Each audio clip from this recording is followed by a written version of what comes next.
Hi guys, നമ്മൾ ഇന്ന് ചിരട്ടയപ്പം ഉണ്ടാക്കാൻ പോവുകയാണ്.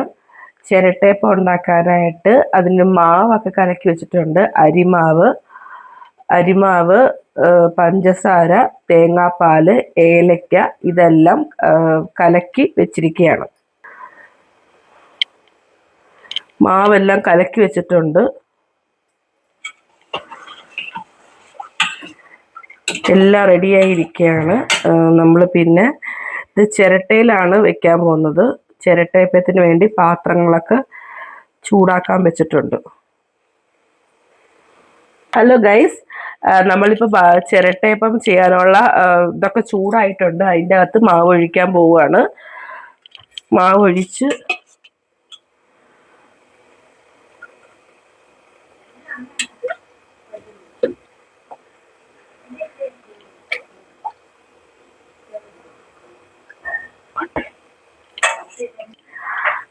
നമ്മളിപ്പോൾ ചിരട്ടയ്ക്കകത്തെല്ലാം നിറച്ച് വെച്ചിട്ടുണ്ട്. കംപ്ലീറ്റ് ആയിട്ടുണ്ട്.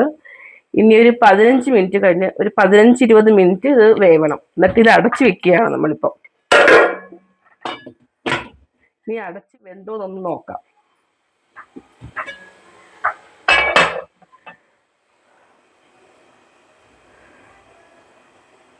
പകുതി വെന്തിട്ടുള്ളൂ. ഇനി കുറച്ചും കൂടി വേവാനുണ്ട്. നമുക്ക് അടച്ച് വെക്കാം.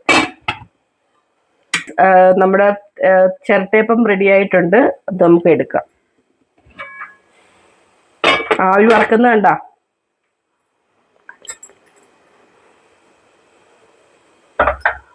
ചിരട്ടയൊന്നും ഇല്ലാത്തതുകൊണ്ട് നമ്മൾ പാത്രത്തിലും കൂടി വെച്ചിട്ടുണ്ടേ.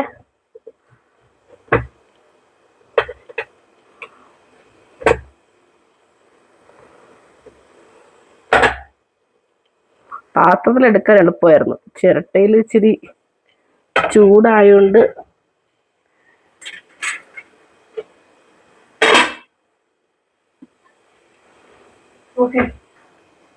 ഹലോ ഗൈസ്, നമ്മൾ ചിരട്ടയപ്പം റെഡി ആയിട്ടുണ്ട്. ചിരട്ടയപ്പത്തിൻ്റെ ചിരട്ടയിൽ നമ്മൾ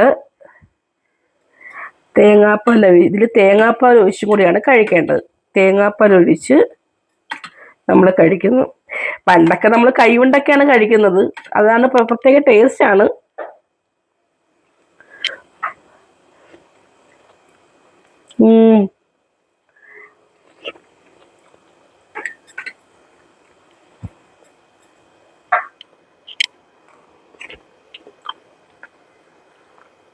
ഗൈസ്, സൂപ്പറായിട്ടുണ്ട്. ഇന്നത്തെ ചിരട്ടയപ്പം സ്പെഷ്യൽ ഇന്നത്തോടെ വൈൻഡപ്പ് ചെയ്യാണ്. Okay, bye guys. ടേസ്റ്റ് കാരണം പറയാൻ പറ്റുന്നില്ല. പഴയ ഓർമ്മകളൊക്കെ ഇങ്ങനെ വന്നു നിൽക്കുക ഈ ചിരട്ടയപ്പത്തിൻ്റെ. അപ്പം ഇന്നത്തെ വീഡിയോ വൈൻഡപ്പ് ചെയ്യാൻ പോവുകയാണ്. നമ്മുടെ വീഡിയോയ്ക്ക് ലൈക്കും കമൻറ്റും ഷെയറും കൊടുക്കണം. അടുത്ത പുതിയ വീഡിയോയിലേക്ക് കാണാം. ബൈ.